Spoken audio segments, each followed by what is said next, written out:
know.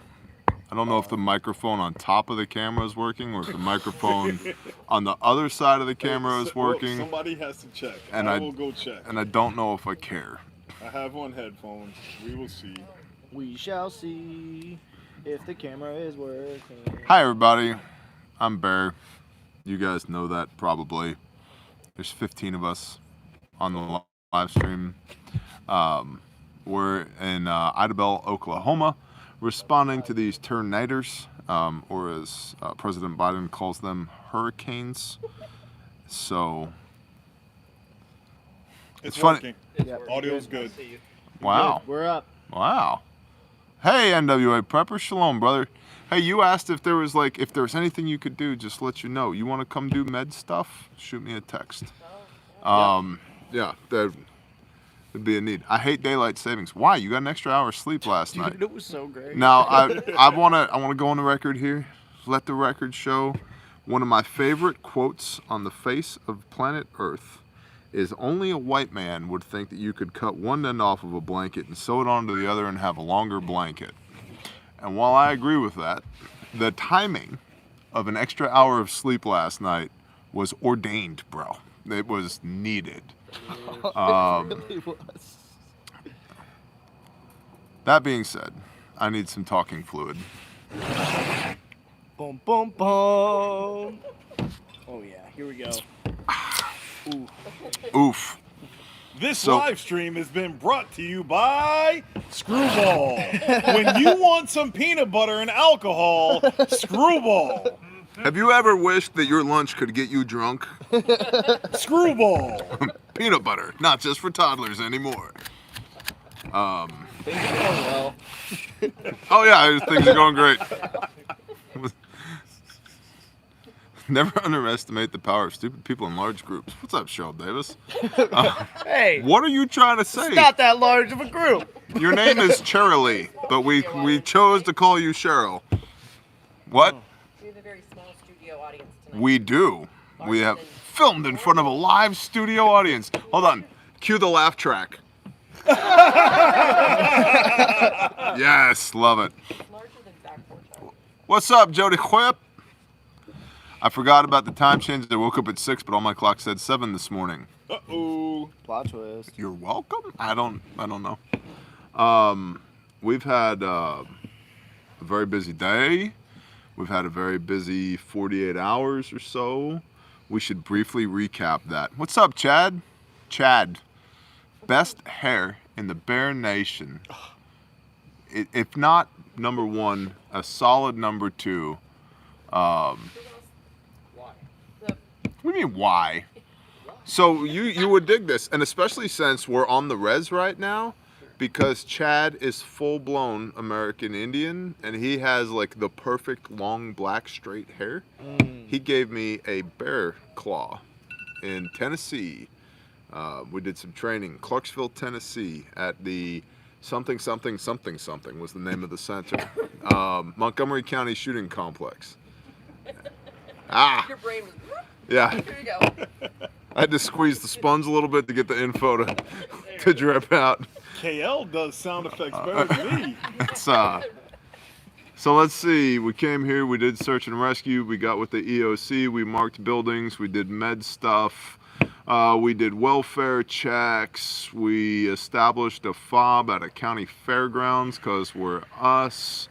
We've done construction, demolition, debris removal. Unfortunately, buried a horse today. We've done a lot of outreach. We've done recon. We mapped the track of the storm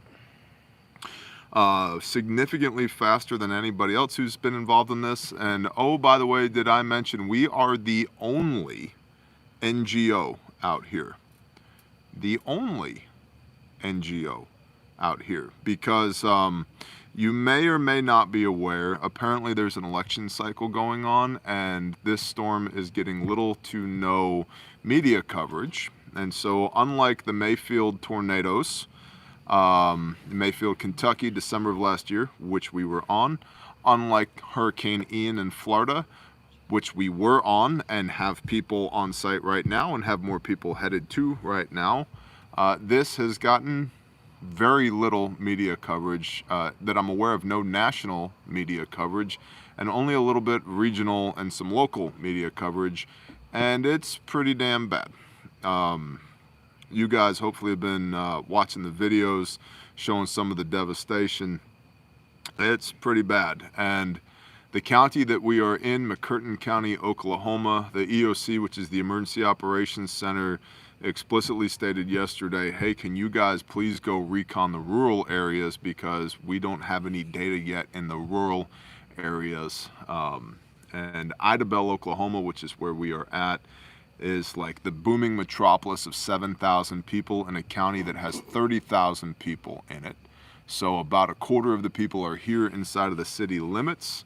And technically, I don't even know if we are inside of the city limits right now, because, you know, if you're driving 60 miles an hour and get distracted on your phone, you've driven through it. Yep. That being said, the rural areas, we are the only NGO here. All the big ones and the little ones, they ain't here. Appreciate you, NWA Prepper. Thank you. By the way, in lieu of any super chat tonight, and while I appreciate those very much, in lieu of any super chat tonight, please go to grindstoneministries.com and just donate there instead. YouTube takes 30% of a super chat, and it takes 30 days at a minimum to get any of that money. So if you go to grindstoneministries.com, there's no fees. It goes straight to support what we're doing out here, which is feeding the people, feeding the linemen, feeding the law enforcement officers, feeding the displaced people, feeding the people who are still stuck in their houses because they don't have anywhere else to go, feeding the fire, search and rescue, EMS. There is a total of 8 paramedics in this county. And so in addition to doing construction and demolition, we've been tasked a bit with commo and also on the medical team. They asked us about traffic control. We've done search and rescue. We've been asked by the State Office of Emergency Management if we could provide security. What else have we done since we've been here? Maybe training them? Oh, apparently we're going to have to train some people about some stuff. And this is taking nothing away from the fine people who live in this county and work in this county. It's just that we've done this more than they have. This is their first storm. This is our 36th storm in the last 3 years. So an average of 1 per month. So we certainly don't know everything, but we've got a little bit more experience than most when it comes to this, to the point where the state guys who are out here are like, yeah, you just tell us what you can, like, where do you want to go and what do you want to do, and here's the keys to the kingdom. And that's not because we are badass, it's because Yah is badass. But we're scope creep much? Hey, welcome to McCurtain County. You want to basically assist with everything. And I'm not complaining. It's just, we are the only NGO out here, and it is not a federally declared disaster. So, disaster relief gangsters. Thank you, Saucin. Gang, gang. Gang, gang, bro. What? We need a gang sign. We need like, how do you make a G? Like this? Is this a G? That Here? looks like an S. I don't Is that a know. G? That's close. I feel like this might be racist, though. Dud, is this racist? I don't think so. Okay, good. I'm just checking. I don't want my white privilege to... Your white privilege. No, is showing. it's. Hold on, we're on the res, and I'm a quarter. Oh, there. That is true. You're up.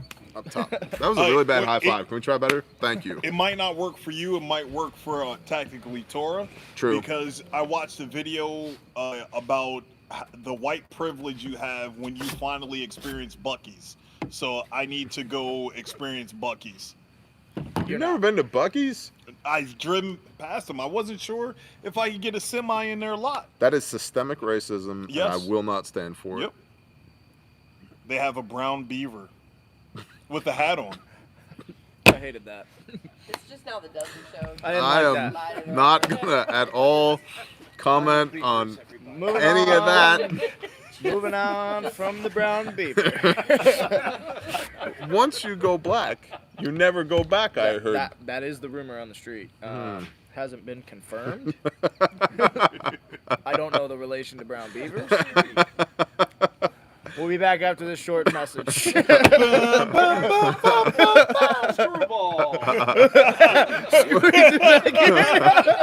This intermission is brought to you by Screwball. We already did a Screwball Look, ad. and y'all don't have to worry. There's no Screwball in this. This is just coffee, and I get like this on coffee. You were hysterical last night. Dudley on an hour of sleep. Like, think about like a 280-pound black belt in jiu-jitsu, like Giggling. 45 on his hip, just giggling uncontrollably. And he talks real deep like this. Of course, it's a must. I'm J.A. Dudley. But he giggles like that. And so it's just the disconnect between the sound that's coming out of the man that it's coming out of is like, yeah, it was a good time. So, I would be willing to do some Q&A if y'all have some questions, although I will warn you, please don't ask dumb shit. Please. If it's should I get this gun? No. No, you shouldn't. You shouldn't even have a gun if you're asking that at this point. Donation sent just now. Bless you, Prepping Survival. I appreciate that. Angry Prepper is on his way down, Yes. which is awesome. Saw that. I'm hoping to My get wife some more sent me Angry that. Burgers. If you were in Kentucky, you might have gotten an Angry Burger. I'm looking forward to that. I've only heard the tales. Oh, Yeah, I didn't get an Angry Burger. Nope. Either. Let's not get one this time. I missed out. So something I found interesting through this whole thing is part of my job has been to talk to everybody. The higher the hair gets is the more stressed Cockatoo hair. stressed and Hey, overwhelmed there it I is. am. The cockatoo There is it is. rising. There it is. Babatou? The Babatou is what they're calling it. But anyway, we were having a conversation. Is NGOs pulled out? I think it was last night because it just like wasn't sexy to be here. And there's still whole neighborhoods, whole sections of towns that are destroyed. And nobody, it's not convenient to do disaster relief. It's not convenient to drop everything and come. But we've had an amazing team thus far. I'm really excited to see who else comes. agreed. Because like the Father and his Spirit is moving and it's really thick. If you're feeling convicted to come, just from the interactions I've had with people thus far, reach out to us. Get out here. The Spirit's moving. It's palpable. It's thick. That's the biggest factor there. And it's just really cool to see. So it's a really cool experience thus far. So yeah, I think if you're Must be feeling like squads. you might want to come, get out here. We need help. Yeah. We'll find a job for you. Whatever your skill set, doesn't matter. You're a cook, saw person, whatever. Show this to the people. That's what Bob does with his hair when people tell him no. That's how he looks at them, just like that. Show him that. First of all, people don't tell me no. People attempt to tell me no, and then we find the yes inside of their no. So get out of here with that. Go ahead, get it up there. This is, it's a bad It gets higher. Like, it just gets, because what happens is stupid politicians will be talking to me and they're like, we should take a vote on this. And I'm like, there's people stranded in their homes, and they're like, yeah, we should probably take a vote on this. And I'm like, what the fuck do you mean? And they're like, hold on, wait, we'll get a vote in the next 3 hours. It's like 3 hours. We need to set up a field kitchen because no one has power and can't cook. But yeah, take your 3 hours. That's cool. That's fine. That's great. We'll go over the map recon you didn't do. Bless you, brother. Oh, lighters. Yeah. Sorry, I'm done. That's what I got. I don't know what sound a cockatoo makes, but apparently it makes a "what are you doing" sound. Right there. Timestamp that right there. That's a meme right there. What are you doing? Yeah. To Bob's point, we do need help. We need people, and I know that people in their everyday lives are going through a lot right now. The dollar sucks, the economy sucks, the job market sucks, and it's fall and kids and holidays coming and voting on Tuesday, and it's far away and it's not convenient, and I'm gonna have to talk to my boss and he's an asshole. I know all those things. I get it. I totally get it. Mad Cal's chuckling over here because Mad Cal just had that conversation with his boss earlier. It's like, hey, I belong to ya, not to you, and I'll be back when I'm back. So, maybe kiss my hairy white ass. I love you so much. Kelp is gangster with it. Yeah, that is a disaster relief gangster right there. I gave you the job that I got. If he takes this one away, he'll give me another one. Praise Ooh, ya. praise the Father. So, And he has marvelous hair. and he does. Yeah. He does. But Tremendous. we need help. It is my plan right now to be here at a minimum through Friday of this week. And if targets continue to present themselves, if the scope of work is justified, which it probably will be, we'll be here longer than that. Which, by the way, did I mention, we have crews in Florida right now. I have more people inbound to Florida from Hurricane Ian right now. This is 5 weeks this has been going on. We're rebuilding a home in Florida. And we're here doing this. And this coming week, I was supposed to be on site at Caleb House pushing dirt with a dozer. Me too. And we have a bunch of people in our care for Caleb House, and we have more people to rescue for Caleb House. I know it's hard. I get it. We're here. And so we need the help. We need the help for the war chest with monetary donations, and we need the help for people. And so if you can... We got disconnected. Oh, Cause hey, we're back. Because Oklahoma. So, anyway... I'm not too proud to tell y'all we need the help. There's a lot of work to do here. So, Jason M. Schmidt, what's up? Tradesman, you're back. Somebody earlier, Q&A. By the way, Q&A, put your question in all caps. That gives you a better chance for me to see it. If I see it and I don't want to answer it, I'm not gonna. If I don't see it and I don't see it, I can't answer it, and therefore I'm not gonna. If I see it and I want to answer it, I'll answer it.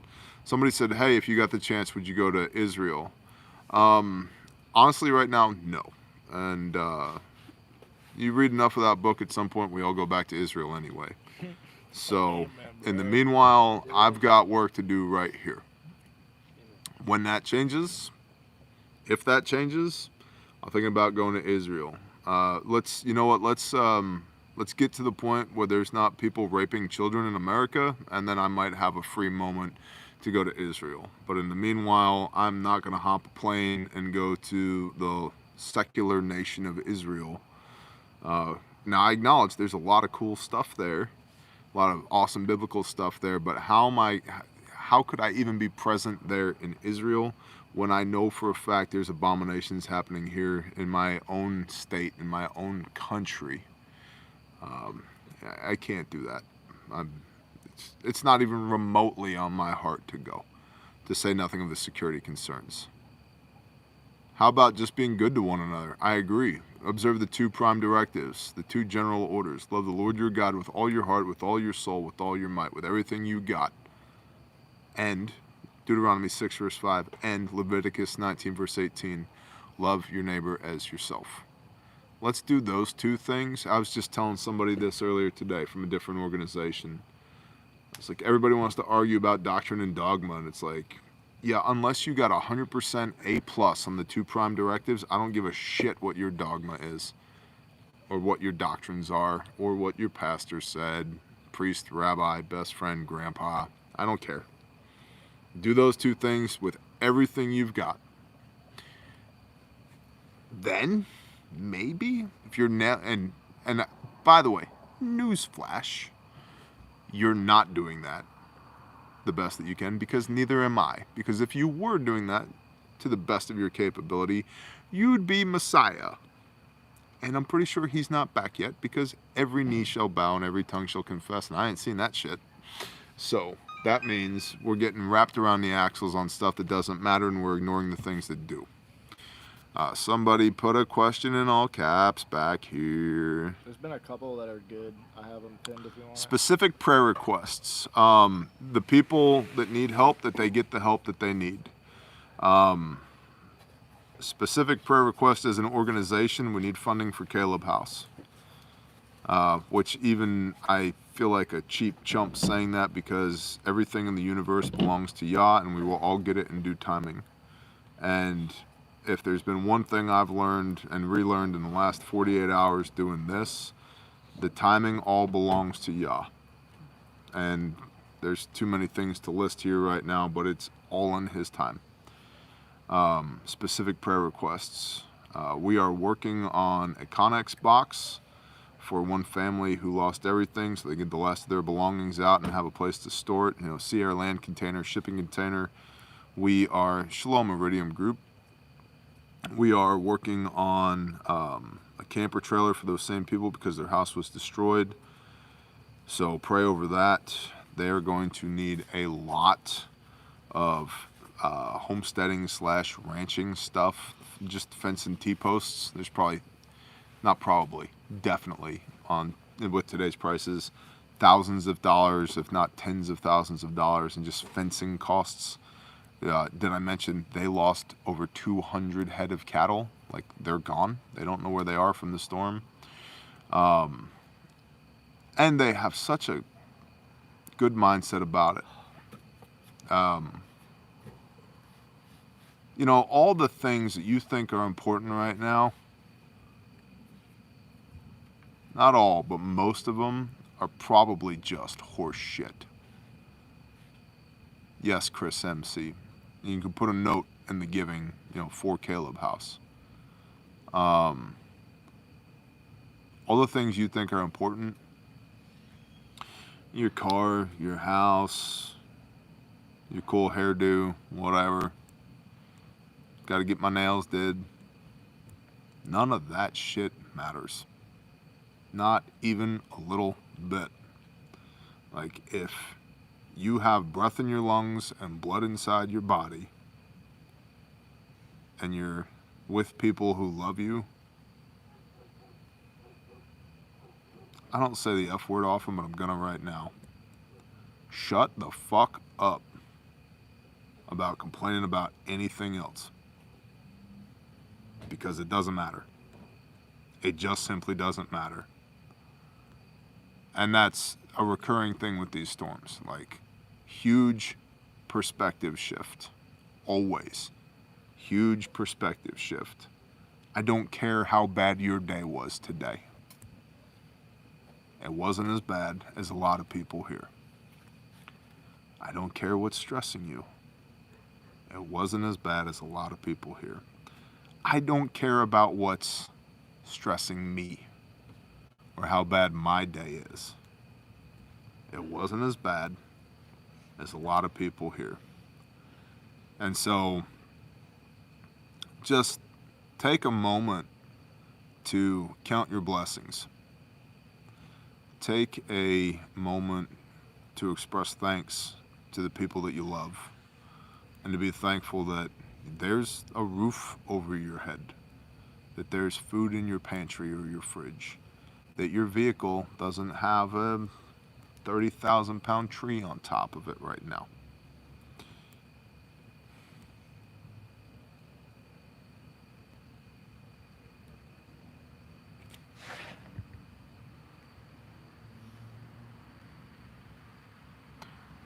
Yes, NWA Prepper, will probably close with that. I appreciate that. Do I see Angry Prepper there? No, that's Dudley. Way to be racist. Just because you see a black guy here. That's not Angry Prepper. It's a different YouTube sensation. Angry Prepper is inbound, though. It is the Jolly Prepper. Hey, I guess I haven't been on your live streams in a while. Thank you, people Robin. Don't recognize or notice who I am. Hey, Bear, I donate to Grindstone every 2 weeks. I always assume you'll direct it best to where it needs to go. Would it be better to specify Caleb House? Many blessings, and I appreciate y'all. Robin, that's a great question, and I appreciate that. Shalom, Fo Daddy. You can always earmark something. If you earmark something, this money's for Caleb House. You can put that in the comments on the giving portion of www.grindstoneministries.com. If you earmark it for something, it will be used for what you earmarked it for. If you don't, it will go into what we call our general fund. The general fund is what funds things like this to get us spun up on the ground. It's if we need a certain piece of equipment to do, and by the way, we need to have this conversation, Bear Nation. But if we need a specific piece of equipment to do what we call hood rat shit, it comes out of the general fund. It's the general operating fund. The general operating fund has put considerably more towards Caleb House than what has been raised specifically for Caleb House. It's just is what it is. That being said, anything that you earmark specifically for Caleb House, or specifically for missions, or specifically for hood rat shit, that's what it will go to. So, the term hood rat shit, I want you guys to understand in the future, when I say hood rat shit, what I'm talking about.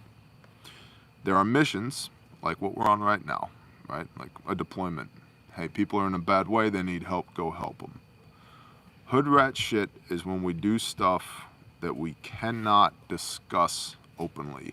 For legitimate operational security reasons, I cannot and never will give you details of what we did, who we did it with, where we did it. But y'all need to understand that hood rat shit will always relate to the rescue of the least of these. I cannot say more than that. I can't reveal means and methods. I can't reveal sources. I can't reveal any of that because if I do, legitimately people could die.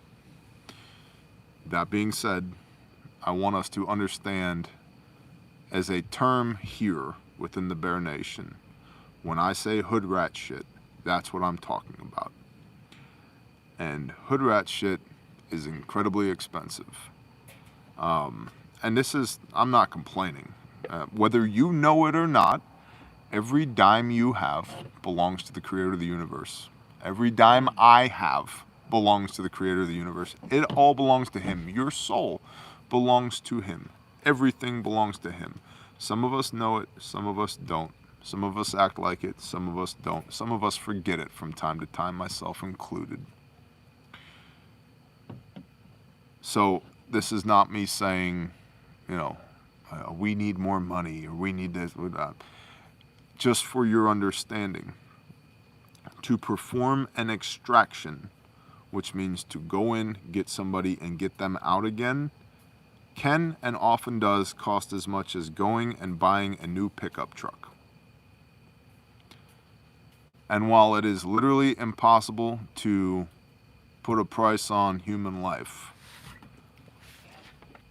it's also stressful AF when you look at the war chest and you lift the lid open and all you can see is the occasional little glint off of a couple of dimes and what might be a penny sometimes.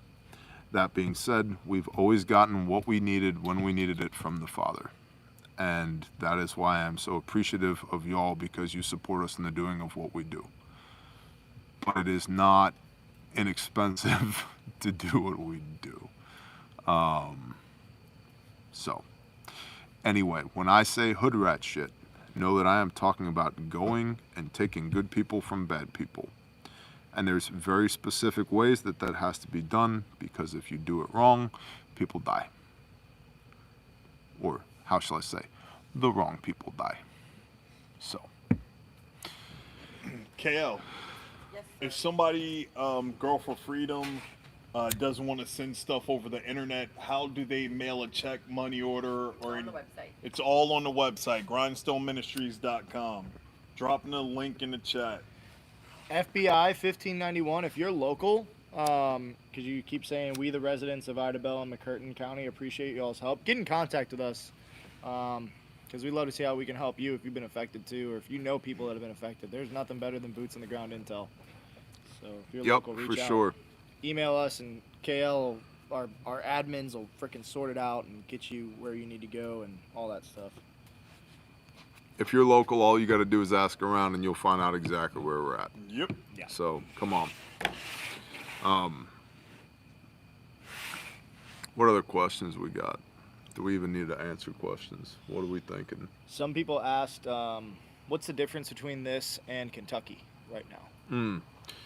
Couple of things. The Kentucky storm was what, 160 miles long? Something like that. It got a lot of media attention. This is not. We've heard that this storm was anywhere between 60 and 180 miles long, depending on who you ask. That there were as few as 4 individual tornadoes and as many as 8 individual tornadoes. A lot of the affected area for this storm was unoccupied. It was not dwellings, whereas like the Kentucky tornado hit downtown Mayfield. That's part of why I got so much press, so much coverage, because downtown Mayfield was destroyed. That is not the case here in Idabel, Oklahoma. I've heard some really bad things about Powderly, Texas. We have some brothers down there. They've said it's really bad. We haven't been to Powderly, Texas because we've been here in Idabel, Oklahoma. And I just got done damn near begging y'all to come to Idabel, Oklahoma to help us. I don't have the bandwidth to go to Powderly. Exodus 21, you're not allowed to diminish one wife for another. Well, I have one wife and I plan on keeping it that way, but every time we take on a new project, I don't want to diminish one wife for another. So I don't have the bandwidth to sustain operations in Idabel, Oklahoma and go to Powderly, Texas, but I've heard it's really bad there. However, here, it's also really bad acutely in certain areas. Everything will look fine until you find an area that's been demolished. And that's the thing with tornadoes to understand. A hurricane is very wide, very wide. They're big. When they make landfall, Hurricane Michael in Panama City Beach was 88 miles wide. It comes in as a category 5 within 10, 15, maybe 20 miles inland. It usually drops right off because it loses all of its steam. It goes from a Cat 5 hurricane to a really bad storm like that. But that being said, the storm track will be 88 miles wide. Okay, the trees snapped, houses destroyed, blah, blah, blah. And so when you deploy to a hurricane, you need everything: food, water, shelter, commo, security, intel, logistics, etc., because everything's destroyed. Tornadoes are different. The storm track of a tornado can be as narrow as 100 foot wide. And it's really mentally taxing for us and for everybody else, because on one side of the road, everything's fine. Might be a tree down, might be a few shingles gone. On the other side of the road, it looks like a bomb went off. Multiple bombs, carpet bomb, World War II level carpet bombing. It's just, and in some cases, there's nothing left but the concrete slabs. But on the other side of the road, it's like, yeah, we had a pretty bad thunderstorm, but on this side of the road, everything's gone. And then even then, on the side of the road that's bad, you'll find house is fine, missing a few shingles, is no house anymore, gone. This house has a few broken windows, house is fine, house missing. Like it's a total mind trip. But logistically, deploying to a tornado, in some senses, at least for us, it's easier because outside of the directly affected areas, you can still go to the grocery store. You can still go to Sonic and get a cheeseburger if you want. You can go to Walmart and get an air mattress. There's still gasoline. So infrastructure is acutely destroyed in a tornado versus it is destroyed en masse with a hurricane, generally speaking. And there's caveats and asterisks to all of this. But as far as the difference between here and Mayfield, Kentucky, two primary differences. One is a large swath of what the storms hit here, what the tornadoes hit here, was uninhabited areas. So that's a major blessing. The second difference is there's like no media coverage over this.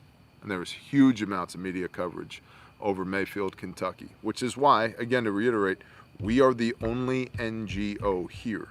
And this is, I'm not bragging. I wish everybody else was here doing their job too. They're not. They're not here. They're also still tied up with Florida.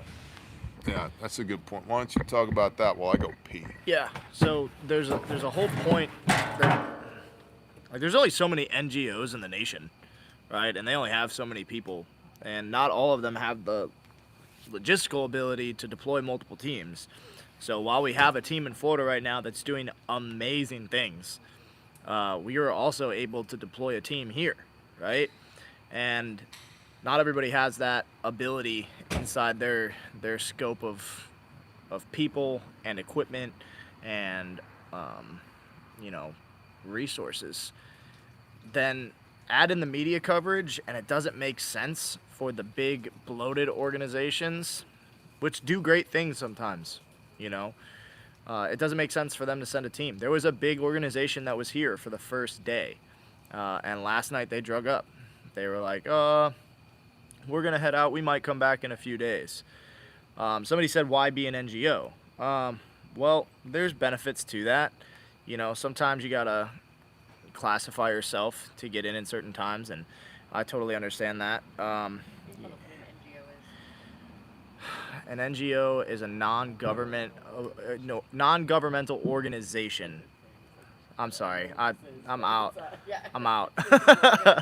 Non-governmental organization. It's basically going to be your non-for-profits, your disaster relief organizations, everything like that. So, let me answer that question. Go ahead. Why be an NGO?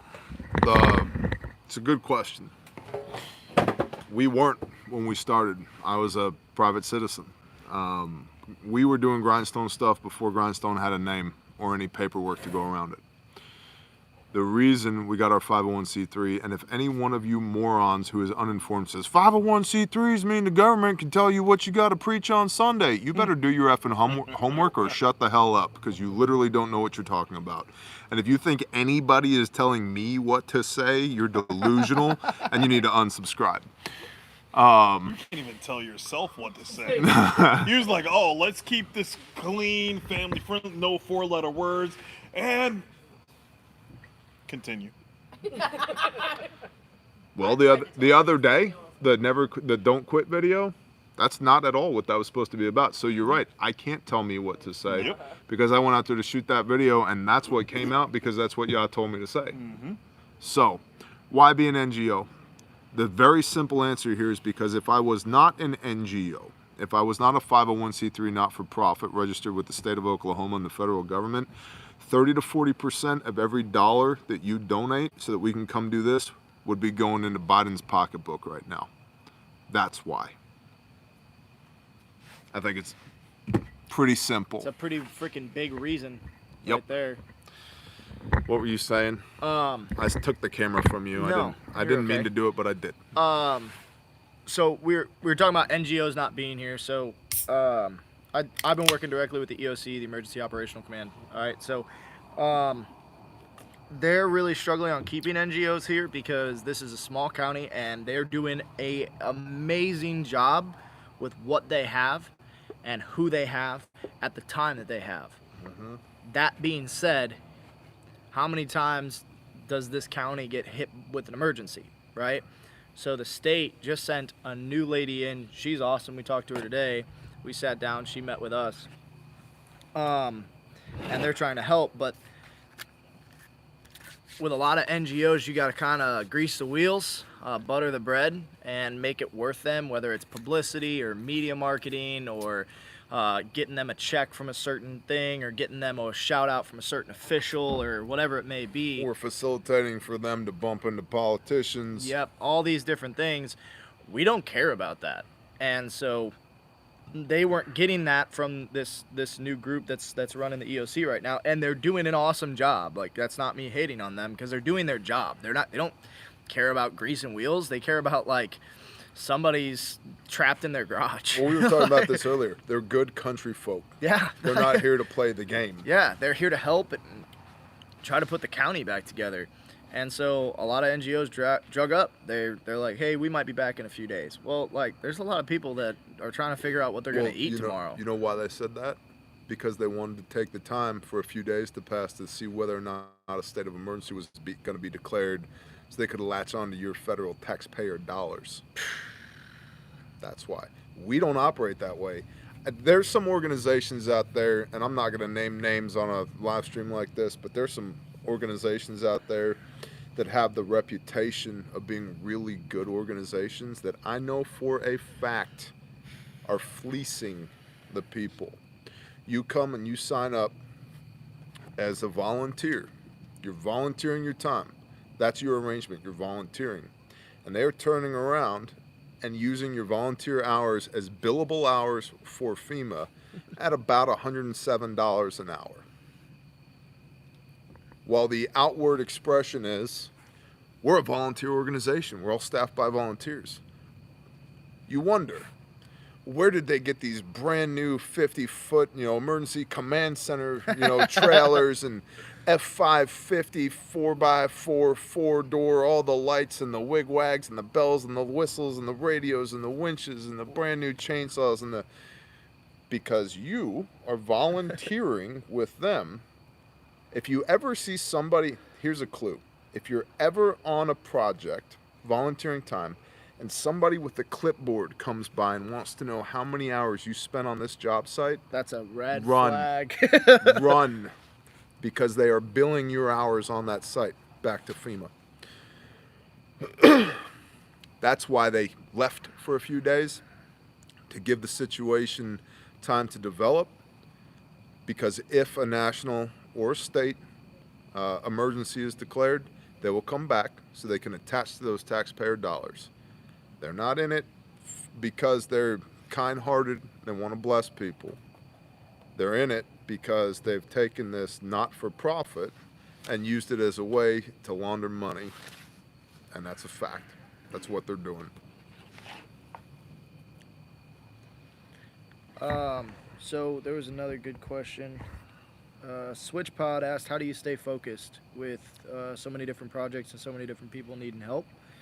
We were actually just talking about him, too. Yeah, we were. Good job. I like your bookmark. Yeah. Yeah. How do we stay focused with so many different projects or so many different targets? Because one's a macro, one's a micro. The answer is the same.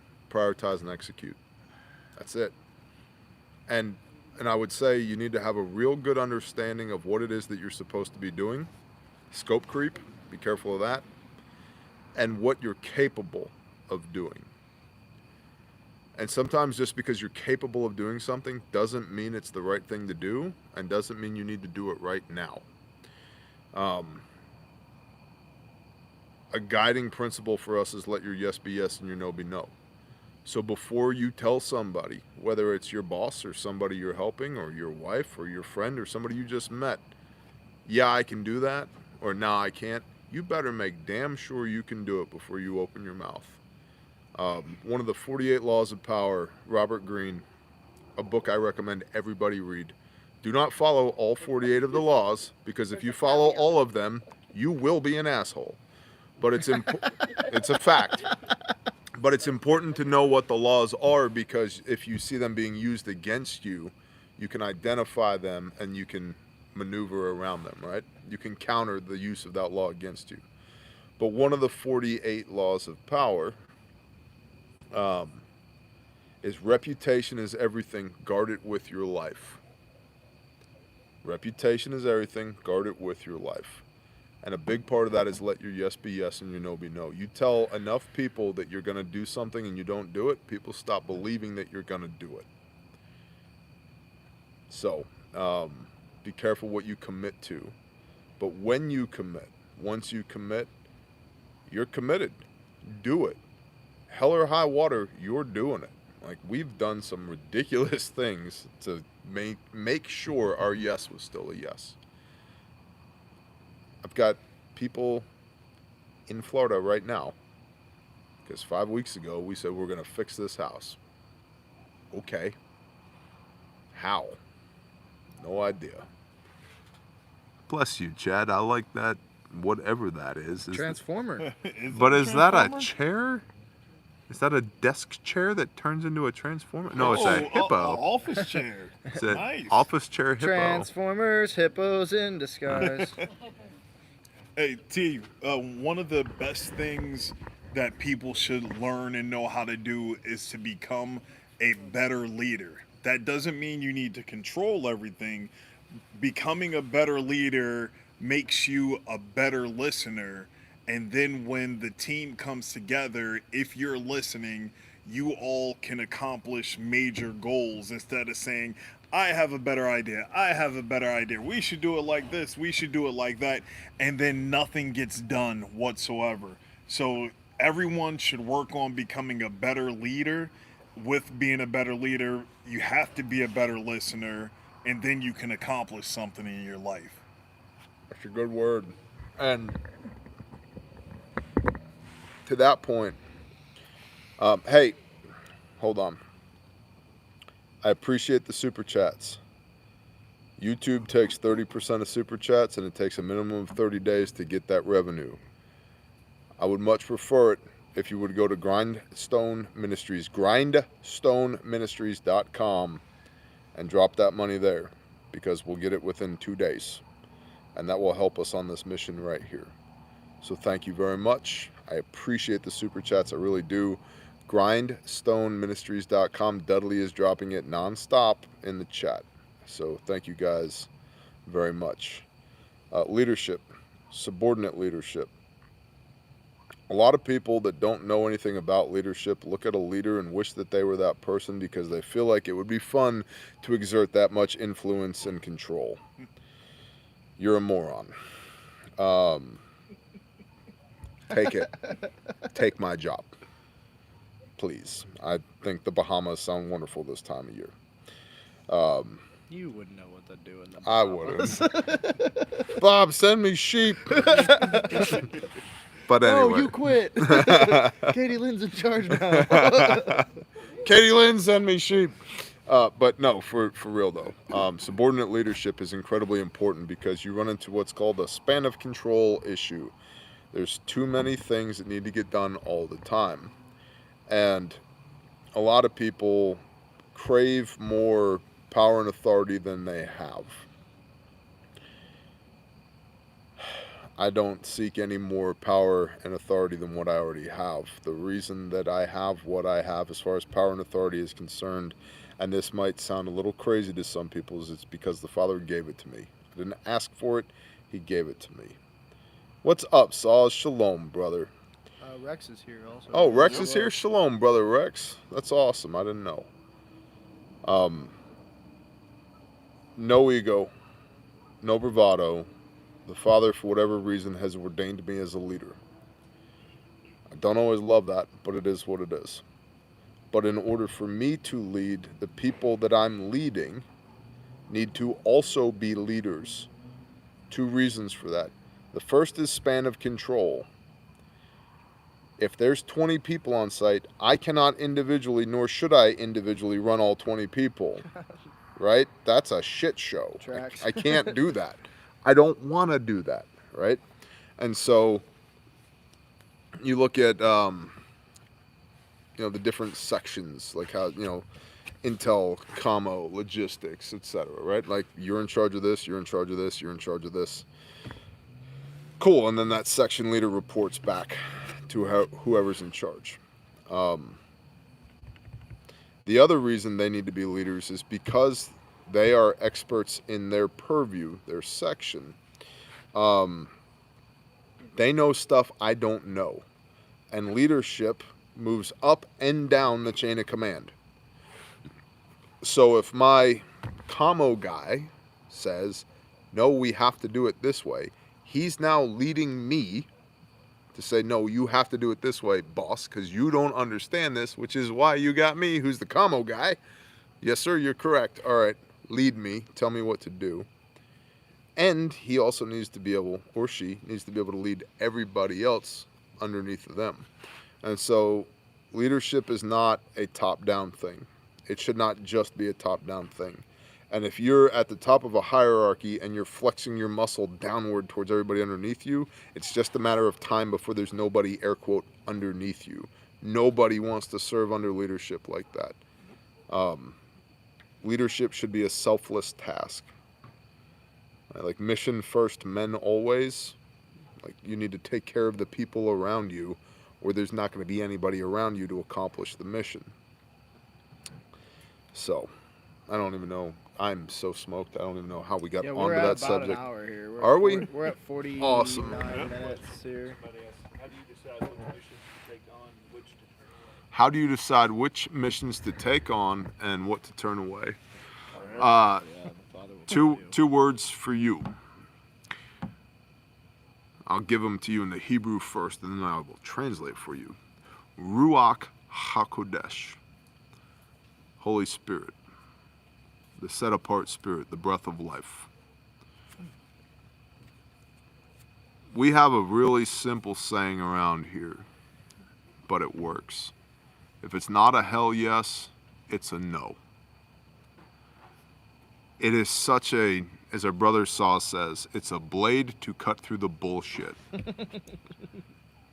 Because there's so many opportunities.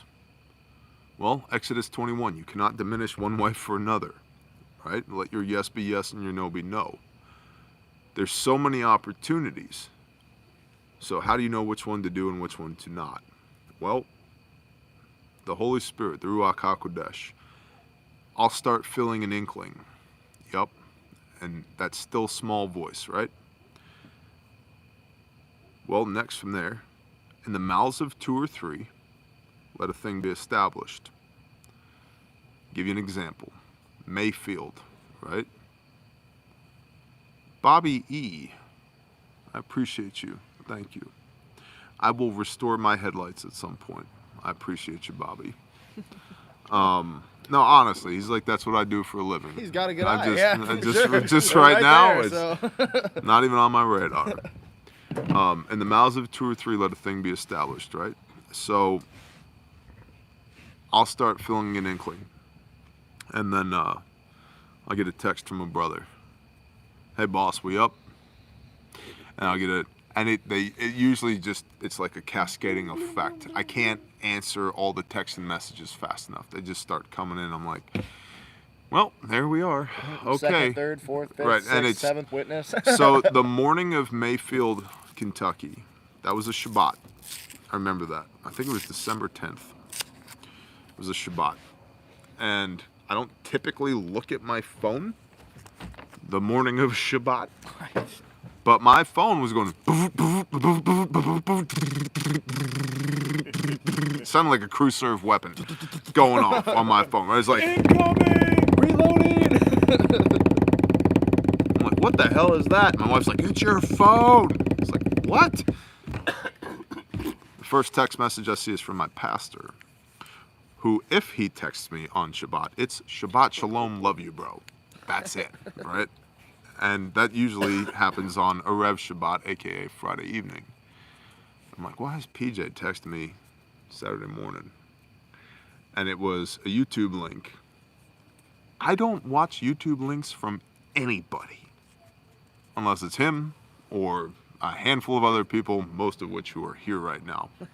So I pull it up, and it's drone footage, 1 minute and 18 seconds long of Mayfield. And I just slammed by the Spirit. And as I'm watching that, my phone is vibrating off the hook in my hand. And then another brother, our director of operations for Grindstone, texts me and he's like, did you see the footage from Mayfield? I'm like, I'm watching it right now. And I get another text. Are we up for Mayfield? Are we up for Mayfield? Are we up for Mayfield? When are we going to Mayfield? What's the plan, boss? What are we doing? Hey, I know it's Sabbath, but there's a donkey in a ditch. What are we doing? What are we doing? What are we doing? That morning, I got 200, not exaggerating, 200 texts, messages, and phone calls about Mayfield, Kentucky. All the while, I could feel the Spirit smashing me. We went. Florida, Hurricane Ian. my wife was out of town. And my wife was out of town because one of her family members was pretty sick. Like, might die. And I was feeling the Spirit smashing me. And I didn't know. I knew I was supposed to go, but I didn't know when. And that's really frustrating. Timing, that was really frustrating. And I was walking around in my yard, and I got down to the gazebo, the same place where I first got word that I was going to Florida the first time for Hurricane Michael, the same place before I had anybody in Oklahoma. We were all alone, and I cried out to the Father, and I was like, why the hell did you bring us here? He was like, oh kid, you're so impatient, just wait, I'm working on some stuff. I was like, yeah, but I got nobody. And he's like, careful, there's people coming.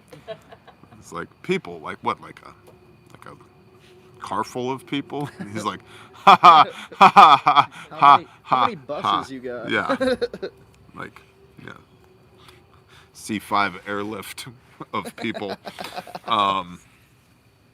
Same gazebo. I was walking around out there. It was 10:32 in the morning, and I got smashed to the point where I had to sit down in a chair and pray.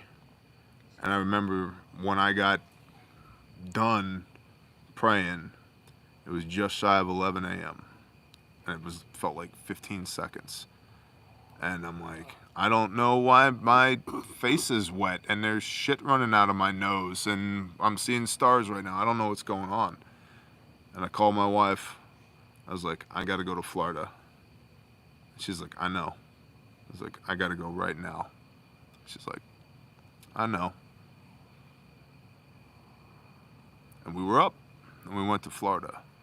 And so that's wisdom and discernment. People talk a lot about the fruits of the Spirit, you know, kindness and love and patience and compassion. I'm not belittling those things at all. I could honestly probably do a better job of working on those things. I was telling a guy who's here on deployment with us this morning, I'm not a nice guy. I might be a good guy to the best of my ability. I'm not a nice guy. I'm just not. Bob will tell you. Dudley will tell you. You're nice to me. Yeah, you kick people in the head for a living. But I'm not a nice guy. But I do the best that I can to be a good guy. I do the best that I can to be obedient. I do the best that I can to do what's right. And wisdom and discernment are absolutely gifts of the Spirit. And it's something that you should be praying for all the time, especially when you're endeavoring to do something like this or anything else that's meaningful. Because if you step out without the Father's blessing, you're dead in the water already.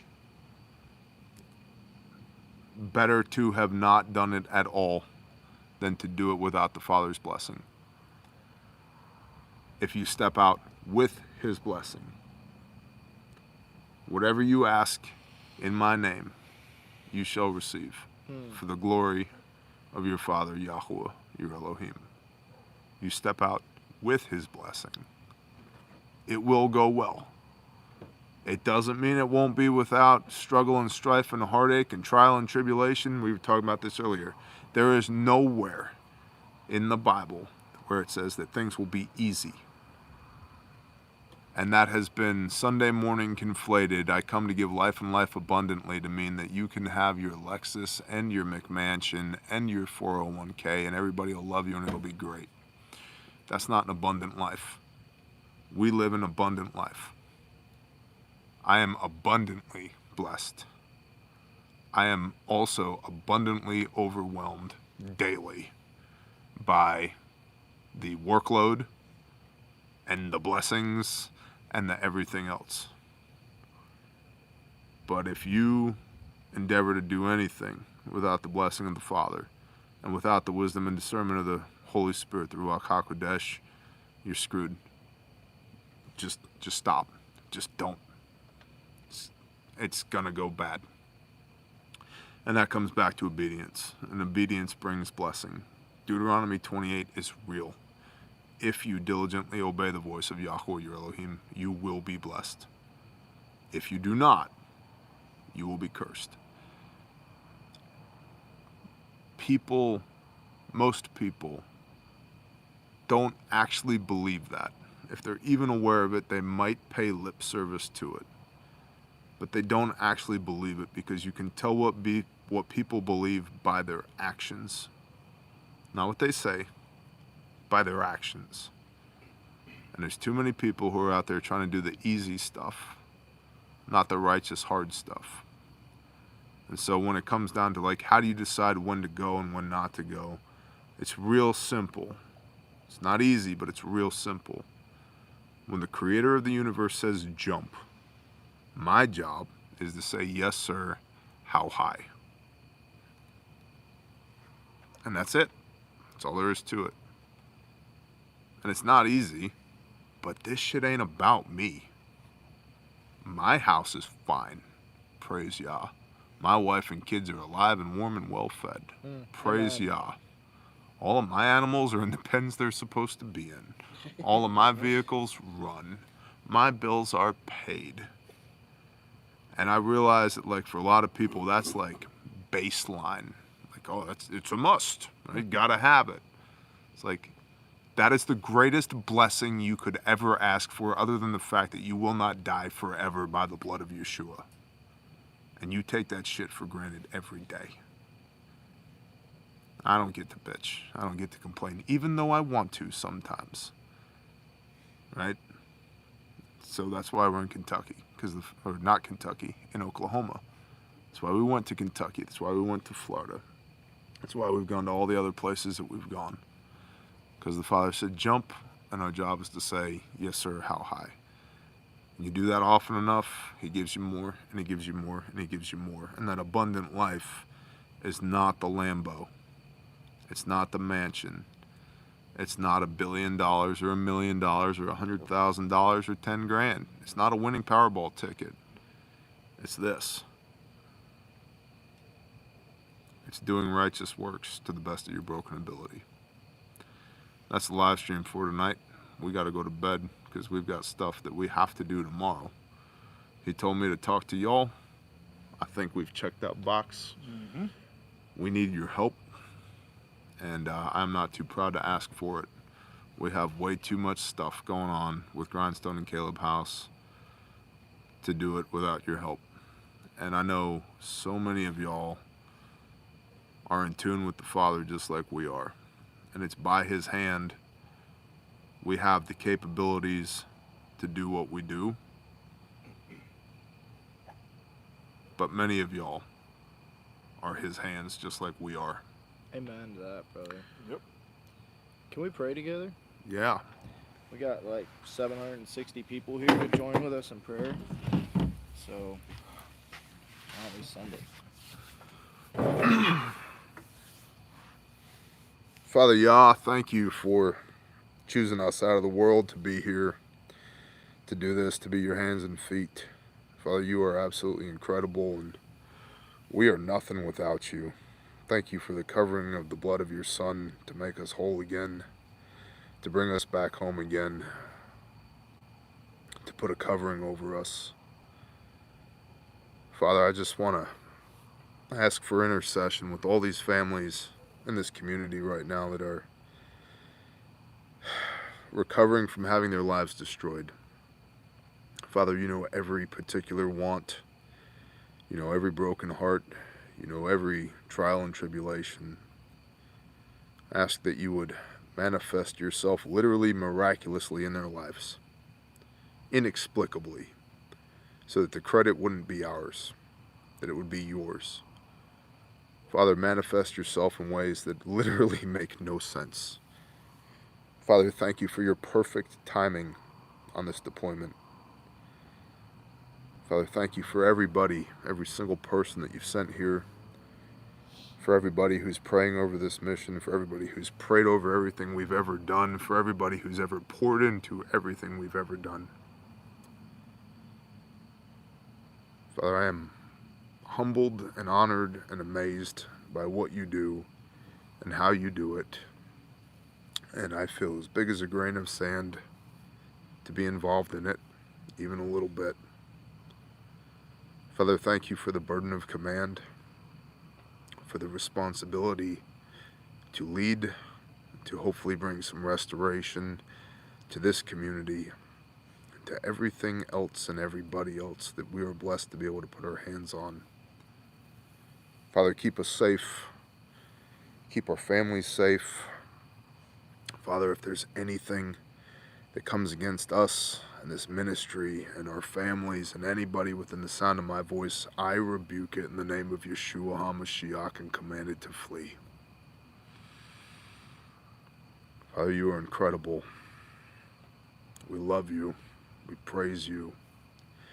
And I am thankful that this is what an abundant life looks like. I ask these things in Yeshua's name. Amen. Amen.